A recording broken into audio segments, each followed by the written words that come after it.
আমি পুরাই হতাশ। কারণ বিসিবির ক্রিকেটাররা বয়কট করলেন বিপিএল। বিসিবি তাদেরকে সামাল দেওয়ার জন্য তাদের দাবি মেনে নিল এবং শেষমেশ দালাল বলার কারণে, তামিমকে দালাল বলার কারণে তাকে স্যাক করা হয়েছে বিসিবি থেকে। এখন কথা হচ্ছে,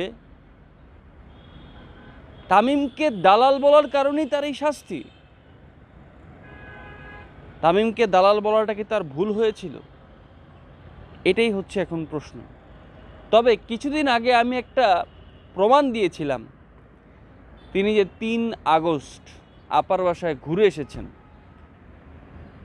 সেটার কিন্তু কোনো আওয়াজ বা ভুরুক্ষেপ কোনো নিউজ, কোনো গণমাধ্যম করেনি। একটু অবাক হলাম, কারণ তামিমের ব্যাপারে এতটা ছাড় কেন? তামিম ইকবালের ব্যাপারে এত ছাড় কেন? যেখানে সাকিব আল হাসান আওয়ামী লীগের রাজনীতি করা শুরু করেছিলেন মাত্র, কোনো কর্মকাণ্ডেই যোগ দেননি আওয়ামী লীগের ঠিকঠাক মতো, তারপরও তাকে অনেক বড় শাস্তি ভোগ করতে হয়েছে। তামিম কেন সেটার ঊর্ধ্বে? আসলে এটাই আমার প্রশ্ন। আসলে আমি নিজেও এটার উত্তর জানি না, আসলে কেন তামিম ইকবাল